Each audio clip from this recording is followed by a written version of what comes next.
الصلاة خير من النوم۔ بچی چھوٹی سی گھوڑے کے سامنے کے پیروں کو پکڑ کر بیٹھی ہے۔ مولا حسین گھوڑے سے اتر آئے، بی بی سکینہ کو اٹھا لیا، گود میں اٹھا لیا، ماتھے کے بوسے لیے اور کہا سکینہ تم نے علی اصغر کی موت پر صبر کیا، علی اکبر پر صبر کیا، ساری لاشیں تو نے دیکھی، اب تو اپنے بابا کے ساتھ بھی صبر کا مظاہرہ کر، تو اپنے بابا کے ساتھ بھی صبر کا مظاہرہ کر۔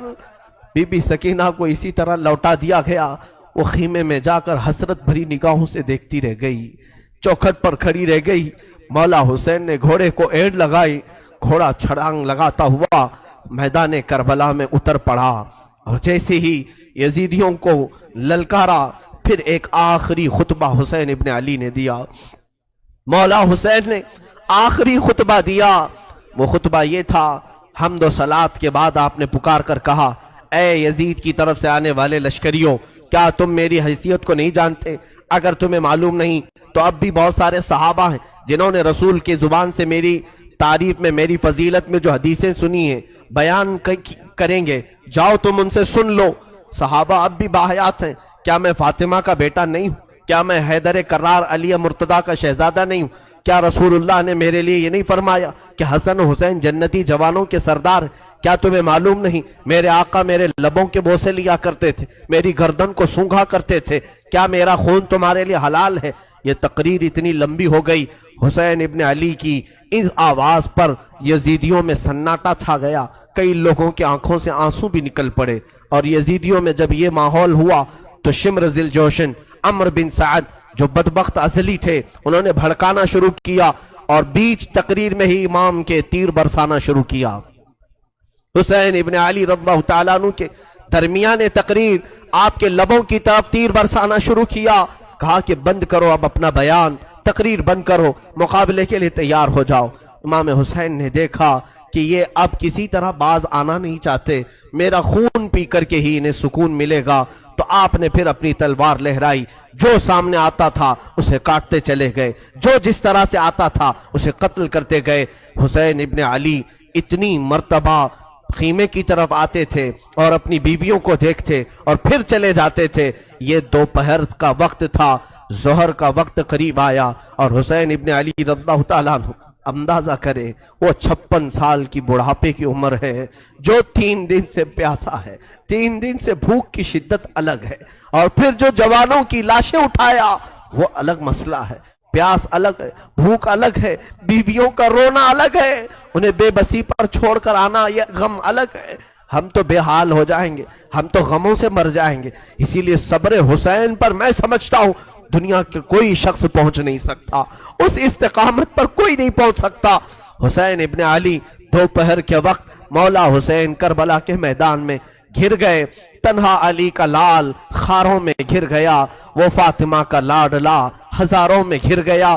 اب حسین ابن علی کے متعلق جو میں نے شروع میں کہا تھا، فاطمہ کے لاڈلے کا آخری دیدار ہے، فاطمہ کے لاڈلے کا آخری دیدار ہے، حشر کا ہنگامہ برپا ہے، میان اہل بیت درمیان اہل بیت رسول اللہ کے شہزادے نے پھر للکارا، لوگوں کو للکارتے رہے، اور قتل کا یہ بازار گرم تھا۔ عمرو بن سعد نے کہا حسین نے تنہا 50 لوگوں کو مار دیا، تم تنہا حسین کو کیوں نہیں مار پاتے؟ تنہا حسین کو کیوں نہیں مار پاتے؟ حسین ابن علی رضی اللہ تعالیٰ عنہ کے متعلق ایک روایت میں یہ بھی بتا دوں میرے عزیزو، اس حالت میں بھی حسین ابن علی نے سخاوت کا دریا نہیں روکا تھا۔ آپ کی شان یہ تھی کہ عبداللہ نام کا ایک شخص کوفہ کا رہنے والا، وہ اس وقت کوفہ میں نہیں تھا جب یہ معرکے سر ہوئے تھے، وہ 6 مہینے کہیں تجارت پر گیا تھا، واپس آیا تو اس نے کوفہ میں دیکھا پورا بازار خالی ہے، گھر خالی ہے، اپنی بیٹیوں سے پوچھا کیا ہو گیا کوفہ میں، سب دکانیں بند ہیں، سب گھر میں تالے لگے ہوئے۔ اس کی بیٹی نے کہا سنا ہے حاکم وقت کے خلاف کسی شخص نے بغاوت کی ہے، اور اس باغی کا سر کچلنے کے لیے پورے کوفہ والے گئے۔ اور پھر ان کی بیٹیوں نے کہا ابا جان آپ بھی گھر میں نہ بیٹھیں، اس لیے کہ حاکم کوفہ ابن زیاد نے اعلان کیا ہے اگر کوفہ میں کسی گھر میں کوئی جوان باقی رہا اور کربلا نہیں گیا تو ہم اس کو تلوار سے چھلنی کر دیں گے، قتل کر دیں گے۔ تو عبداللہ کہتا ہے مجھے ڈر تھا، میری جان کا بھی خوف تھا کہ اگر یہاں رہتے ہوئے پکڑا گیا تو مارا جاؤں گا۔ کہا ٹھیک ہے، میں بھی جاتا ہوں اس باغی کے خلاف، اس باغی کو میں بھی مقابلہ کر کے قتل کر سکتا ہوں، دیکھوں گا۔ اپنا گھوڑا لیا، تلواریں لی اور نکلنے لگا۔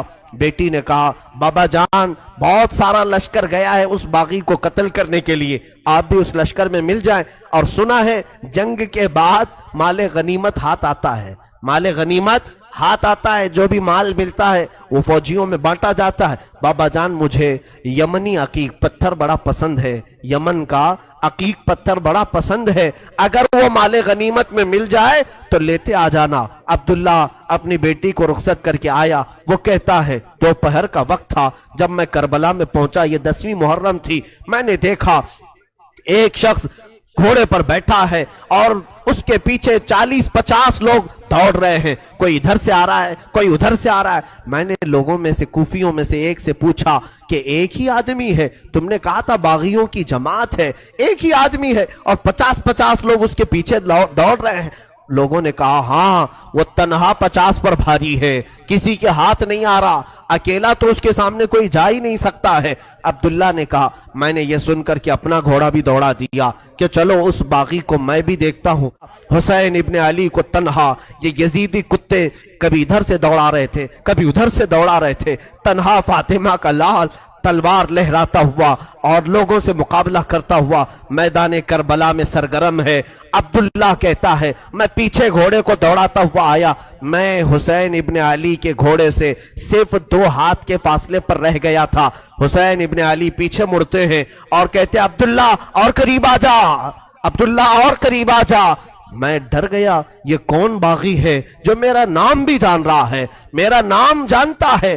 عبداللہ کہتا ہے مجھے تھوڑی سی جسم میں کپکپاہٹ ہو گئی، خوف سا ہو گیا کہ یہ مجھے جانتا کیسے ہے، کہیں میرے پہچان والا تو نہیں۔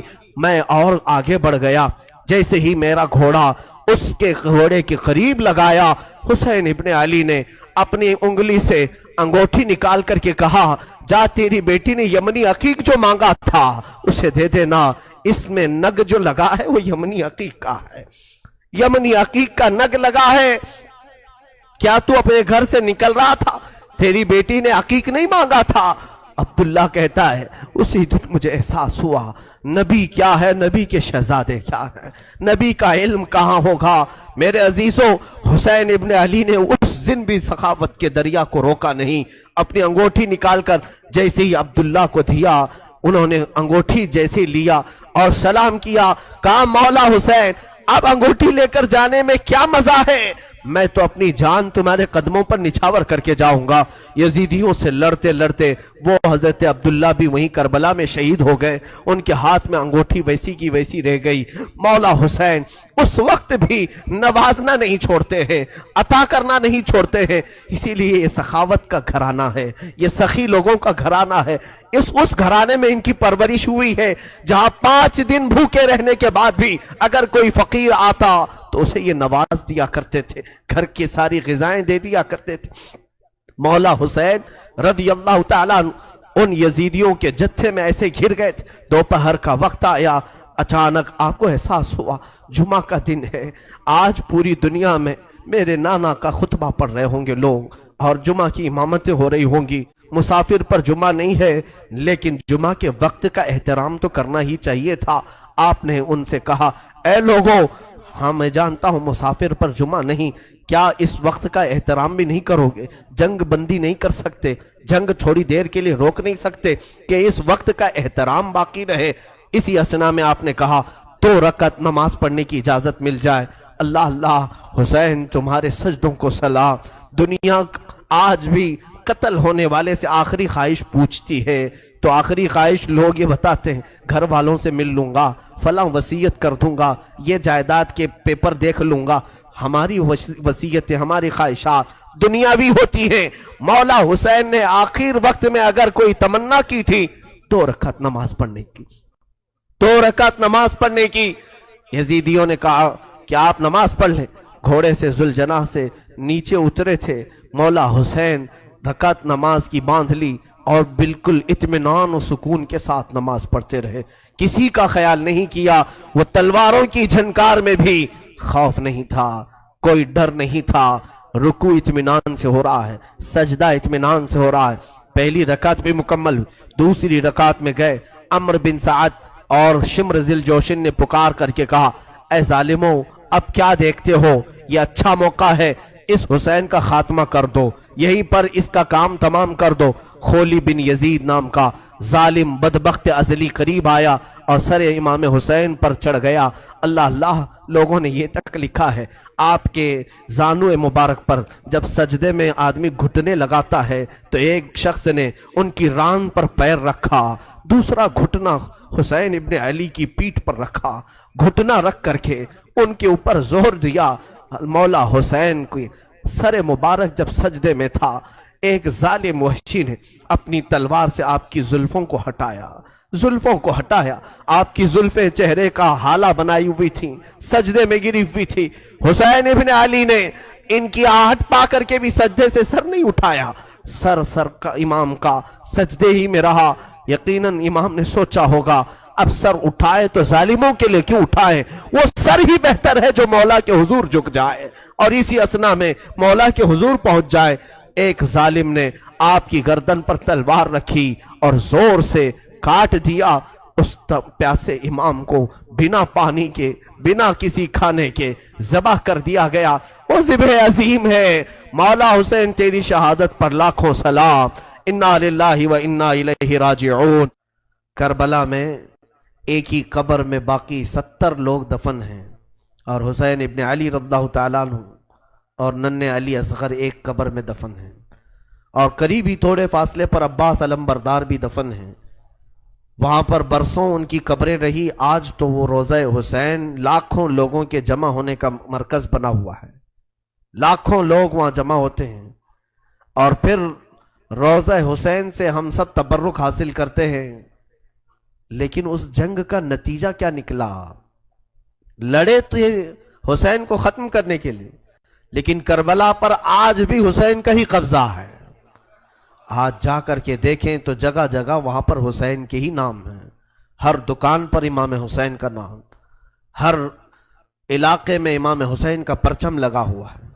اگرچہ شیعہ لوگوں کی طرف سے ہو یا اہل بیت سے محبت کرنے والے معتدل لوگوں کی طرف سے ہو, لیکن حسین کا نام ہر کوئی وہاں پر لیتا ہے. تھی تو وہ زمین یزیدی لشکریوں کی, فتح تو انہیں حاصل کرنا تھا. کٹے ہوئے لاشیں تھے, وہاں پر کوئی نہیں تھا, لیکن لوگ اس وقت فتح مبین اعلان کر رہے تھے. یزیدی لشکر فتح ہو گیا. اے ظالموں, کہاں ہے وہ تمہاری فتح؟ 14 صدیاں گزر گئی, فتح کا جھنڈا اب بھی کربلا میں حسین کا لہرا رہا ہے.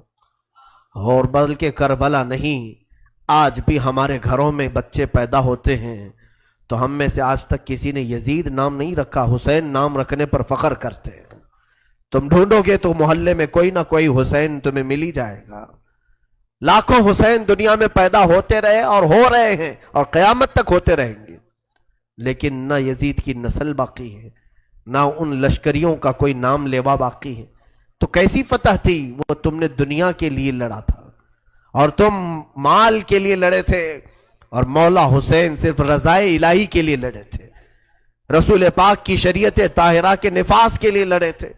اور رب تعالیٰ نے انہیں ایسی فتح عطا کی, لاکھوں نہیں کروڑوں آنکھیں روتی ہیں مولا حسین کے لیے. کیا آج ہر گھر میں حسین ابن علی کا تذکرہ نہیں ہوتا؟